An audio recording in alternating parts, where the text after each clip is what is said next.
Why is shame such a powerful emotion? How does it affect us mentally, physically, emotionally? I'm Nadia Davis. I'm a mom, author, attorney, and Kundalini yoga teacher who has experienced public shaming that brought me to my knees. On this podcast, I'm going to tell you how I'm living the work taking shame out of the shadows. I'll give you real-life advice and skills to take away with you throughout your day. You'll hear from powerful guests who have overcome trauma and emerged stronger than ever. You too can ban the shame within and around you. Join me. You are not alone.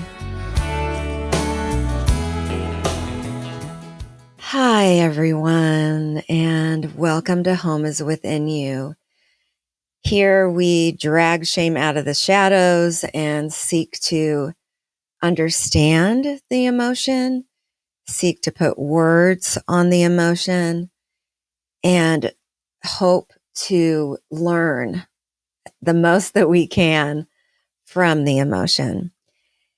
And as I was getting ready for today, it's a discussion, and we have guest Priya Jain, who I like to selfishly call my spiritual mentor. She is the founder of 7 Chakra Yoga, Institute of Spiritual Sciences, and a regular guest. And I encourage you to check out her last interview and our conversation, which was about the difference between self-absorption, self-centeredness, and self-awareness, because it directly relates to what entered my heart and my mind about what I want to talk about today. With the new year coming and resolutions and all of that silly stuff, many of us think about, I hope to have quote unquote unconditional love. And so I was thinking about that. I was reflecting on the last several years of my life and all the soul learnings that I went through. And there was a time when I definitely was in this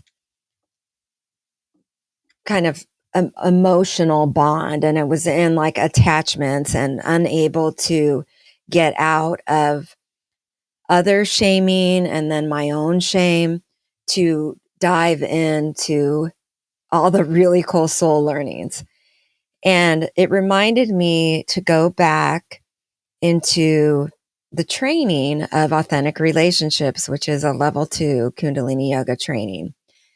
And to not get too technical here, my hope today with Priya Jain is to dive into how our relationship to our soul, how our self-awareness, our relationship to our soul as individuals is the key to building authentic relationships, to giving love, to receiving love.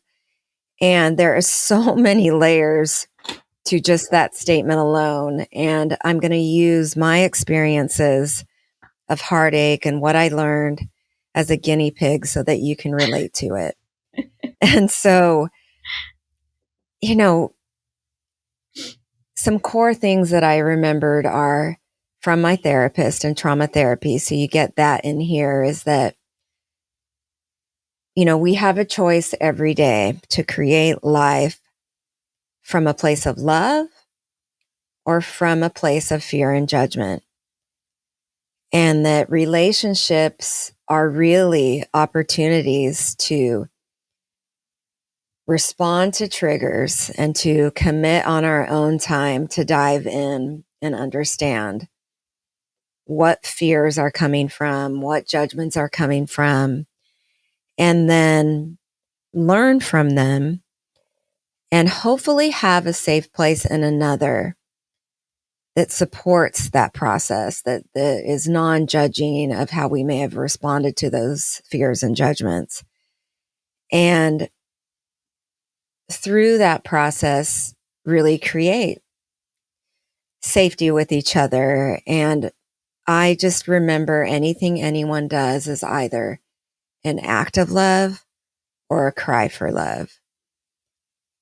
All of that were learnings over a long, long journey of recovery where treatment, jail, hospitalizations landed me in a very deep, dark place where I had to learn to create that safe place within me that I call a home. And so, Priya, thank you for being here. It's my pleasure. The first question I have is, why is our relationship to our soul, our own individual relationship, essential to build an authentic relationship? It sounds like a simple question, but it continues really deep. Your relationship to your soul is the space where you understand yourself. You understand your inner child. You understand your inner adult. You understand your spiritual self, your capacity, your divinity. And without having an understanding of these areas within you, you really are not aware of what you're looking for from another human being. So, Mm, all our needs, the inner child need, the inner adult need, our spiritual self need, they will continue to play out in our expectations from another, except we mhm, don't know what they are and how they're playing out. And we might end up picking someone who has either no capacity to offer us those reflections that we are seeking. They might not have the capacity to just be a silent support for us or know how to mhm. encourage us, because our inner child is unique. The kind of encouragement each one of us needs is different. So if Right. we are not aware of who am I, or at least some level of understanding, you don't need to know yourself completely to be Right. in a good relationship, a healthy relationship, but it's important to have somewhat an idea of what are some of my core wounds, because Mhm. our current and future relationships are part of the process of healing, ideally. Right? We're Right. seeking information, we're seeking partners who can help us heal those wounds. We Right. don't need them to heal those wounds because that can happen inside of us, but they can be a support for that. They don't add to the wounding. Yes. Yes, this is giving me chills because in not being self-aware with my own how some fears were being triggered and my inability or my fears of trusting Mhm. and understandable fears based on someone's history and my not following those instincts in the healthy way Mm. and pulling my heart back, taking things slower, um, versus the core childhood wound. All of this I review in episodes 1 and 2, being the I remember you said to me once that, like, just love, like I was just all this unconditional, I'm saying that in quotes, love because of this longing for love from another human being, for this unconditional love that I wasn't giving to myself. Mhm. And in the beginning, it was like the wound had me in this ego mind of, well, your love, we do this all the time. Well, your love, your acceptance, your understanding can win their love. Mhm. Women do that all the All time. the People, time. human beings do it all the time. That is that key repeated pattern. I remember that I read or we talked about in authentic relationships that happens when we're in that emotional self, when we're only in that ego mind. And that was I don't like the word failing because that then builds the added layer of shame. But that was where that self awareness was needed.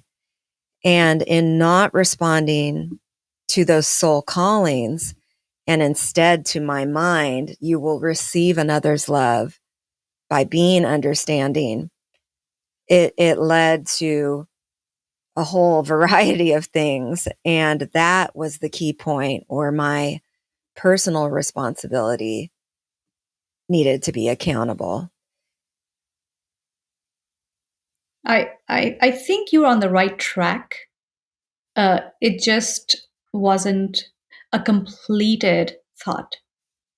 So Mm-hmm. especially for those of us who are sensitive, Mm-hmm. we are kind, we are empathetic. So it is natural to want to offer to another what we would want to receive, Yes, right? that is my feeling. I don't think that's a failing. I think it's your gift. That's why I Well, said you it's know what, complete. Priya? It's just not That's complete. where the healing came. Yes. Because I've realized, wow, I gave such acceptance. And there's always variables to this, as you corrected me. I said I gave unconditional love, but you're right. It wasn't necessarily unconditional love because there were needs for that person's honesty, that person letting me know how their fears caused them to breach my trust, while those were expectations, those were things. So it wasn't that I offered unconditional love, but I was able to heal and connect to my soul learnings in that I know I offered that safe place in return, but not having that from another, that was the point where I should have listened to my mind. But the beauty is in the realization of what I offered. And I see that now today. And so you're right. The journey was that soul learning. Yes. And to know, even though what you say, you met with failure in respect to your caring and the safety that you offered not being reciprocated by the other, which is what we consider the failing. But the failing wasn't on your part. Your part was actually a revelation that you do know how to love.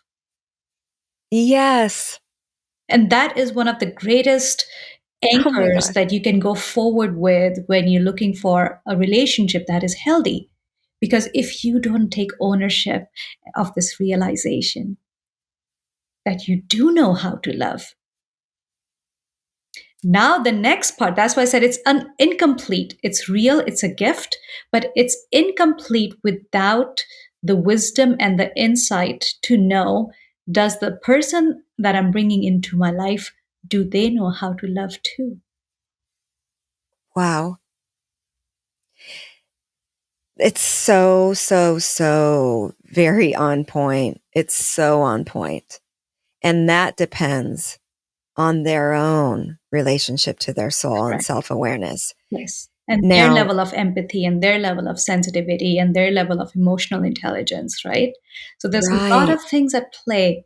But the core, the soul aspect of it is, I know how to love. What a gift. It's a Those guarantee in things a you way. mentioned. Yeah. Mhm. Wow. Wow. And that is my own self awareness and how the little girl just wants to love, to get love in return. Yes. Yet the limitation is, I now know, is I can't involve myself with someone that doesn't have that self awareness Correct. and that relationship with soul. Yes. I can't be the fixer, the teacher, the the example. It has to be there first. And so what is a relationship to our soul? I can talk and explain how mine evolved. That is entirely in the whole book. Home Hmm. is within you. That journey is in the book. Hmm. But for listeners, like, we're talking about, not like, I remember learning, it's not a religious concept No. that I'm talking about. it's not like an idea of the soul. This is an actual relationship. So can you please explain like maybe your journey of creating that younger Mhm. and or how you guide people as a starting point for this, I think, ongoing discussion about the effort to build authentic relationships. It begins with that relationship with the soul. I think we'll continue discussing this in our conversations. So the starting point, Hmm. Priya, what is a relationship to one's soul? Thank you for that question. Um, just for the purposes of taking the intensity away of the word soul, because not everybody Okay. relates to that word and people think it might be a religious concept. Let's take that Good away for a point. second, right? And for any of the listeners who are wanting to understand this, just take a moment and check in. Since you were a child, did you ever become aware that there is a being inside, something inside of you that talks to you? That's it. Let's just keep it as simple as that. That's If you perfect. are sensitive, you will know, you will acknowledge and take ownership of that there is something with it. I don't know what it is. I don't know who it is. I just know there's something within me that talks to me. Right. And when I was younger, that's all I sensed. And there's something within me that's here. It's with me all the time. And I remember asking my mother about, like, do you have that too? But I remember her being so busy. She was taking care of a sick mother-in-law, two little kids, taking care of a household. She didn't have time to contemplate this. You But remember asking that? I remember asking, and I think I probably was 5 years old. Okay. And but she didn't, first of all, she didn't think much about it. And that's what's So this interesting, is a lot of people have dismissed that for so long that they forget that there is something within them. so that is so I'm so glad you brought up that childhood experience, and I think the universal experience, I hope, for everybody, because it is at that point when there's trauma as a child that then the other thoughts come in about Yeah. judging that voice. Yes, and I did And that's start to do where that because I didn't really receive everybody does it. I don't when you don't receive confirmation for it, when it's not commonly talked about in your household, Right. or even it is spoken about once in a blue moon. Even if I heard someone in my family or my extended family just happen to say, yeah, I have that too. Boom, confirmation. That's all we're looking What is for. the word we use with children too? It's like their friend. Their inner friend, the friend that lives People inside of have like them. a secret friend, like what do they call it? Imaginary friend. Yes, thank you very much. We have an imaginary friend. But Okay, it's not imaginary. The imagination is giving it a name. That's imagination. right. Imagination is me giving it a form or a personality or a characteristic. That's all part of our imagination in order to make it real for us, tangible for us, right? I see. But I see. but at a very subtle level, without giving it form or name or anything, even soul is a name. It really doesn't have a name. It just is. Now looking back, I can tell you what that was. It was my soul. I can say, I can give it a name, I can give it an entity. But as a child, that's all I experienced. And that's what we all Mhm. experience, just something there. And kind of is freaky because it doesn't really land with the senses. It doesn't, your mind is not able to explain it. Okay, So but that's it the tries reason we, to. we start to kind of put it away. We try not to talk about it. So this is a deeper level beyond that. Yes, This is that voice, that intuition, and immediately our mind will try to understand it it will. And and when it translate can't, it. it wants to dismiss it. I see. And in that dismissal, then there's all kinds of Yeah. thoughts. and And feelings, then all we go kinds into of the stuff world. for the Then mind. we try to adhere to the idea of soul. We watch movies, we read books, we whatever that is. Forget about the soul. Even the idea of love is not ours anymore.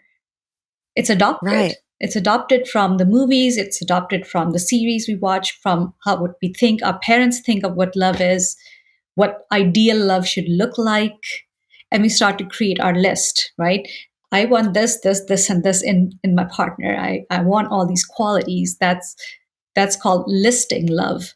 But it has nothing to do with the reality of the frequency that our soul is seeking and emanating. So our The soul, frequency. there is, yeah, within this being that sits inside of us, this voice, it has its own unique frequency. And if you tune into it, you would know exactly what it is. And the mind Right. isn't as much involved in this process. Notice that? It's just, you just feel But it, you just it sense it. takes choosing love for ourself about our thoughts, about everything about us, choosing Yeah. love and breathing and creating that space to then first, I mean, this is a whole layer of mindfulness and the thoughts. And then the more and more over time that that is done, then it's the soul's voice. Yes. And and It's a lot of making mistakes and then falling face forward into mhm, that dark yeah, place, which creates the guilt right, and the shame. Then we right. start to look for that home within. Like, what is that Yes, safe place for me, that you come back full circle to that inner voice again? To me, that is a natural process. That I think I've said that that's the before on the human show. experience. You are always found, but then you get lost. Getting lost is part of the game. So there is no shame about it. Right. Getting lost is part of the game. Otherwise, there would be no game. And I know that experience was completely what you said. Um, Getting lost was the realization, about the safe place that my soul could offer. And, but the human experience, everybody, it's our soul's journey and experience, right? Yeah. And so, It's the only thing that's real is the soul's journey. So ultimately, we do reach this place where the mind has no other distractions or solutions mhm, or hopes or naivety to offer us. And now we enter the arms of the soul again. We go into that deep part of ourselves where there's no one else, nothing else except us. It's a very, that is the home. that is the home.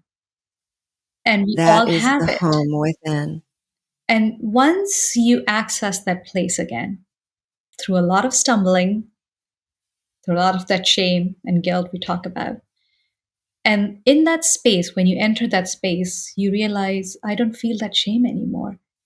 That Right. is unconditional love. Yes. That is Yes. unconditional love, And that's what I which got means your to. soul does not impose any condition of your certain level of adequacy or perfection in order to love you. Nothing. Right. It does not require anything of you. It simply says, just be you. It's okay if you made mistakes. It's okay if you fell flat on your face. It's okay if you're down on your knees. It's okay if your goals and destinations feel so far away from you. It's okay if you were not a perfect parent.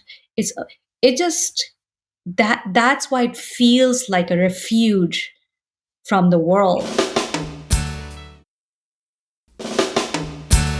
Now, we can have that space within us, but the reason why I despise outside shaming of responses to pain is it further enforces this focus, everything on the outside, everything, let alone one's own self-awareness.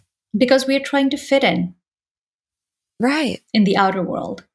And it And drives that we think perfectionism, it everybody drives seems all to the have, character defects, correct. it drives right. And we think everybody seems to have a place in the world except me. Why is that? Mhm. And the interesting thing is that everybody is feeling the exact same thing. Exactly. They're all feeling, well, seems like everybody has it together. Seem like everybody has a place in the world. Why don't I have a place in the world? But we're all faking this because the only place we truly fit in is ourselves. Right. And so when it The comes only down place. to creating relationships in the outer world, it becomes tricky, right? Because if I am lost, if I can't even locate myself in the outer world, then how do I locate someone else who's already located in the outer world? Right.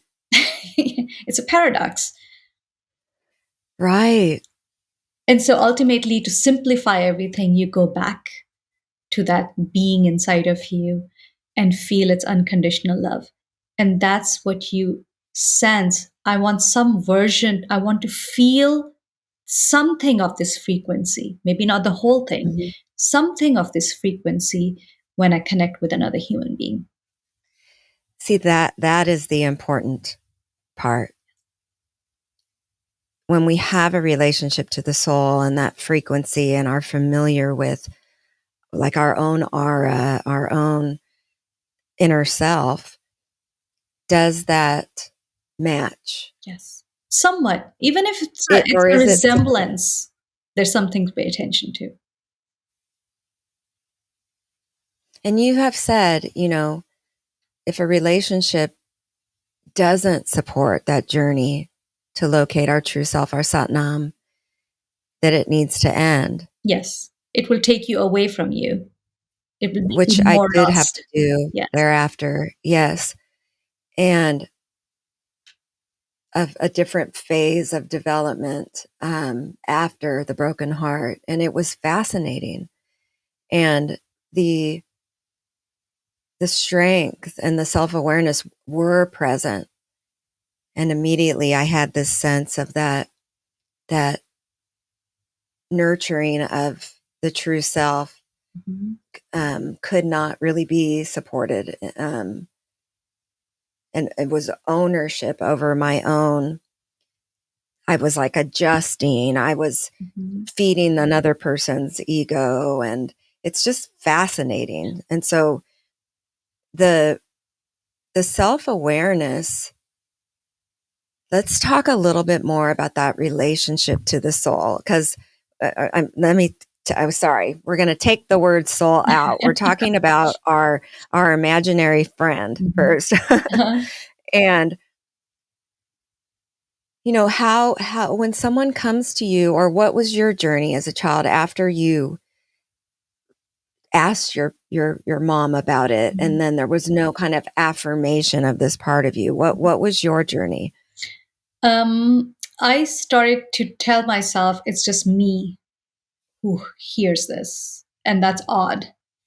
That's weird. That was the awkwardness you felt Yes. that we talked about Yes. in a prior Like that's the podcast? beginning of shame. That awkwardness is I the see. beginning of shame, where I feel like I'm the weird one. There's something off with me Right, because no one around me hears this being. You don't right. have it. That's odd. And my mind, my little tiny developing mind, had no idea how to fit it into my sensory experience, right? Like our senses are developing as a child. Where does this fit in on something I don't see or hear or can't touch? But And it's in you're me. maybe, did you need like to put a name on it? So the good use of the mind would have been, well, that's your soul talking, honey, from your mom, or Mhm. Mhm. something of the sort, Mhm. correct? Yeah. Then it's an, oh, confirmation. I have a vocabulary to attach to something that is intangible, Hmm. right? But our mind will say, It's this not there. this It makes doesn't you weird. exist. It's, yeah, this is weird. You're weird. Okay. And so I, all I can tell you, of course, I can't remember exact thoughts at that time, but all I remember is slowly I started to dismiss it, Oh, interesting. not hear it, and start to pay Interesting. close attention and observation to how other people live life.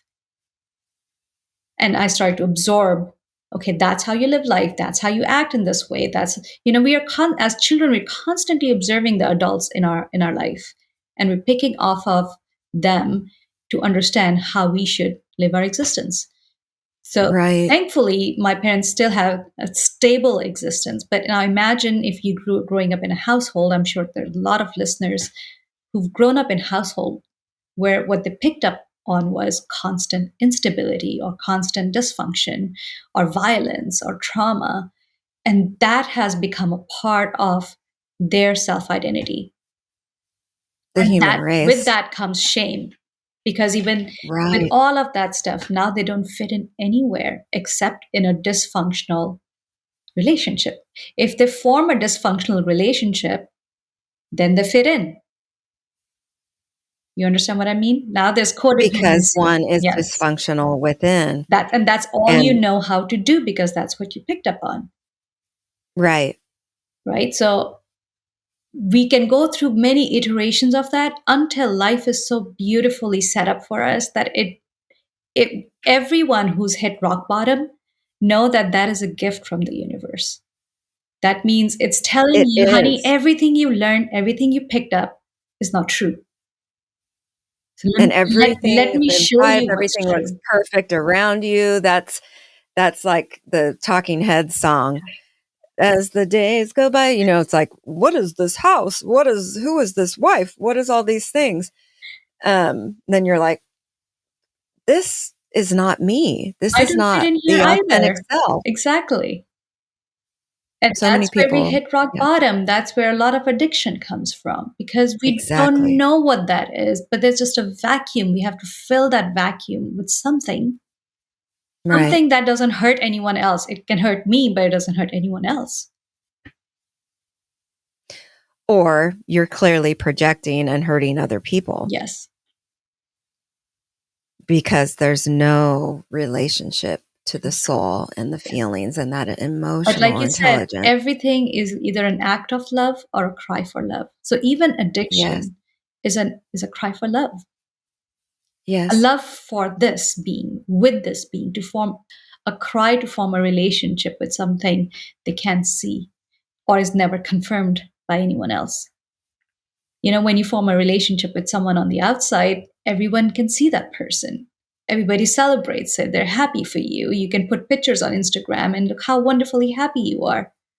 But when you form a relationship with your soul, with this imaginary friend of yours, there is no evidence that you should be happy with that, right? You're happy, but there's Right. no And way of your revealing aura. it to the world, Yes. right? So people don't see But it that. is definitely uh, recognized. It's not recognized, but our whole like your aura of Changes. giving unconditional love to self and that self-awareness. There's no fear of what might happen. There's no it's It's it's the most it's a secure completely relationship. different energy, especially as a mother. Yeah. Right. It's the most secure relationship. It's one Yes. relationship you will never feel betrayed in. Right. Like that's a guarantee, right? So I don't know why more people would not want to explore this relationship because literally this one's guaranteed. And when one is betraying self, they can't be honest um, at a deep level, and yeah, I mean, why betray ourselves? But even if we do Why? betray ourselves, the funny thing is we are still unconditionally accepted in this relationship. Right. This is the only unconditional relationship. So that is why I often tell Okay. people who come to me looking for a healthy relationship and they say, I want unconditional relationship. I often remind them, honey, there's nothing called unconditional relationship in the physical world. In the physical world, everything has to be conditional. The only unconditional relationship that exists is the one with your soul. I mean, that too Exactly. is one way. You may be conditional towards your soul, but your soul is always unconditional towards you. Always. And building that relationship with it to have a deep experience with that unconditional love with soul is a process. Yes. And you stated, if you hit rock bottom, if you lose everything, that's an opportunity. Yes. That means If since you all other don't, doors are closing to you, the only one you will pay attention to is the one that has always been open. right. Or if you're in a constant state of anxiety and in this running to stand still, maintaining this outside stuff and identity, and eventually are just so tired and exhausted from that, that's also your soul calling. That's our soul Exactly. calling. That Exactly. to listen, to take time to sit and breathe, and we don't have to live that way. Exactly. We don't. Depression is that. Depression is you been seeking for yourself in the outer world and not being able to find it. And now you're Mhm. stuck. You're at the end of your rope. That's what depression is. And so that Right. is also an indication, honey, turn towards the one place where you will find yourself and be received unconditionally, which is your soul. So the first step you explained is trying to think of that imaginary friend, that silent voice that has always been there. And As an adult, you can think of this imaginary friend as an imaginary lover.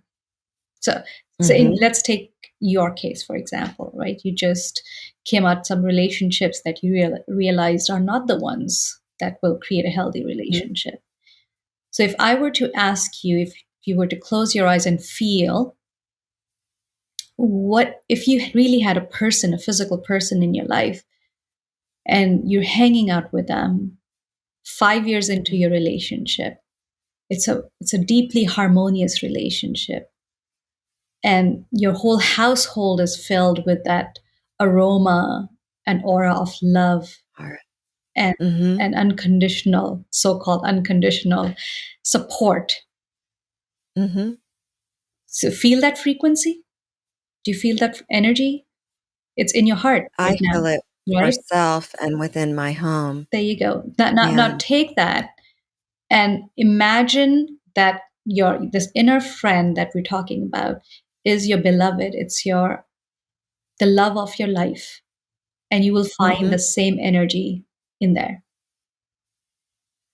yes, So imagine if my you were to, beloved. even if you were to play these imaginary games with yourself for a little while, obviously don't go overboard, but saying, okay, I already have a beloved inside of me, and I want to really enjoy its presence. How would I talk Yes, to it? How would I respond to it? How would I support it?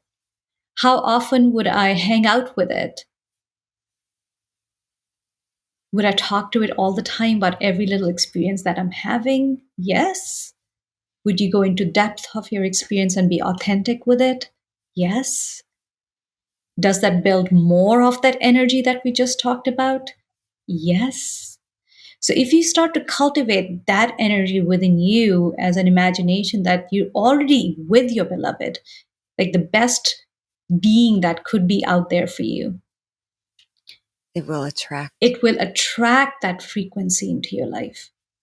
Yes, It sounds magical, but it's very practical. it's very practical, and I believe with my whole heart in that process, Yes. Peter and I, my fully husband, and I believing. talk about it all the time. That's how he entered my life. That was my process during that time. Say more.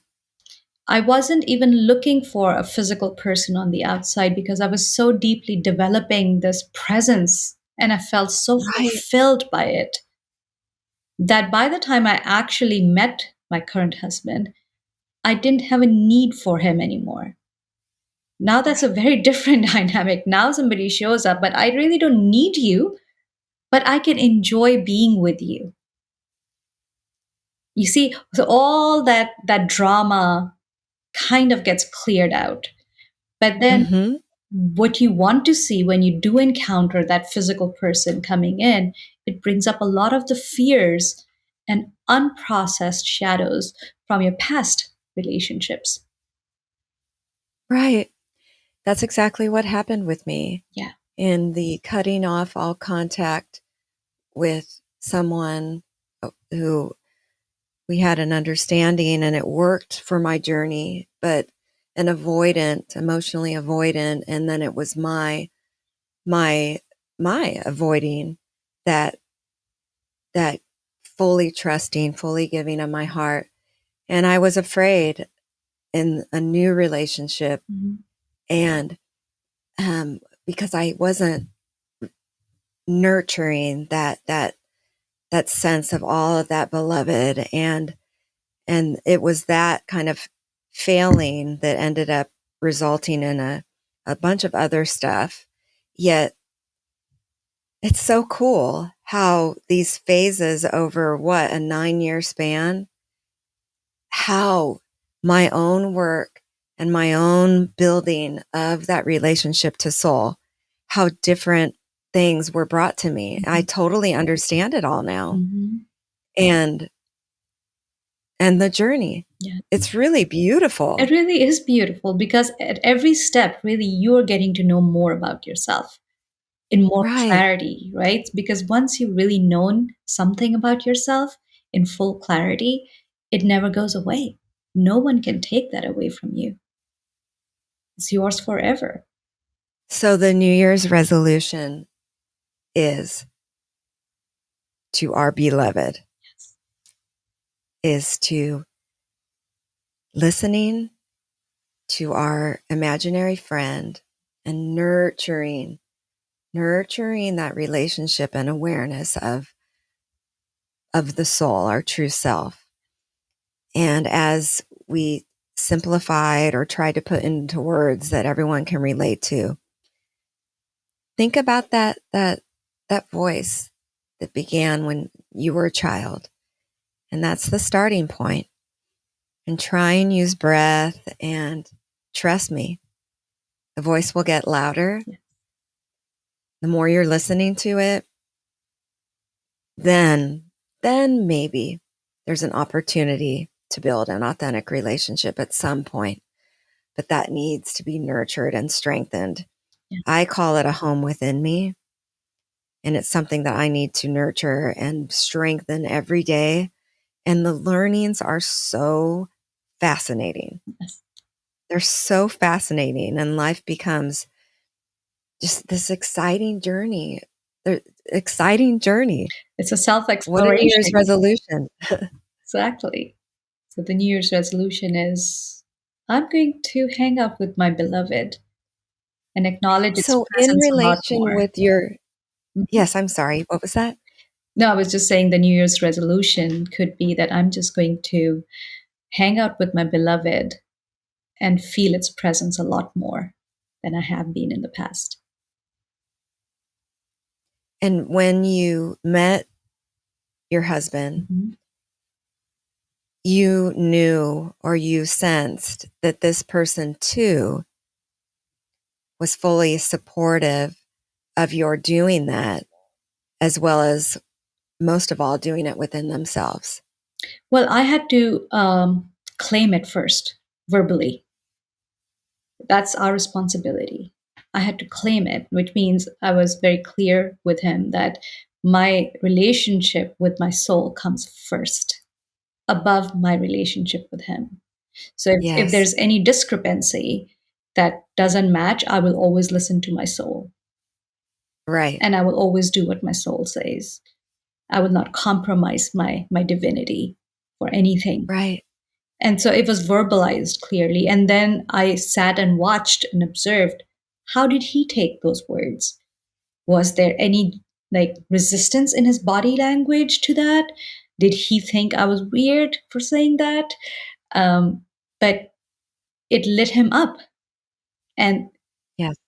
he fully acknowledged that and honored that. And he said, I would not want to do anything to jeopardize that relationship. I will always honor it. And so that was That is my clue beautiful. that he knows that space because somebody who doesn't know that space cannot acknowledge it, Right. right? And when we are feeding and supporting that space within us, and then it's judged or somebody claims there's not enough respect or loyalty or whatever, however they're projecting. No, listen to the soul. That is a sign that it's not meant to be. Yes, and it's your job to always defend your relationship with your soul and be always authentic with it. And I feel the more authentic you are with it, the authenticity naturally flows out into your relationship. Yes. So, in spite of that, if you're getting accused of you're not loyal enough, you're not trusting enough, you're not whatever enough version of enough the other is seeking, then you just allow them to have their opinion because you can be more authentic. You just are authentic or you're not authentic, right? There's nothing more to give because whatever you were giving was coming from a place of the soul. Right. But when you're offering this authenticity because you're nurturing that self-awareness with self, and then it's not done by a partner, it'll just create more and more tension and Yes. anxiety and angst and drama. So again, so the New Year's resolution is nurturing our relationship with our soul. So then we can be aware when another isn't supporting that. Yes. And thank you, Priya. It's I really a enjoyed this pleasure. conversation. It was like the basics. It was quite Yeah, I timely, huh? really, really. What's that? It was quite timely. Yes. I love you. Everyone, please check out Priya's podcast, Practical Spirituality, as well as Seventh Chakra Yoga, Institute of Spiritual Sciences, and all the wonderful offerings that they have. I'm wishing everybody a very, very, very happy new year. And please, please listen to your soul a little bit more today, okay? A little bit more in the new year. Bye-bye. You are not alone.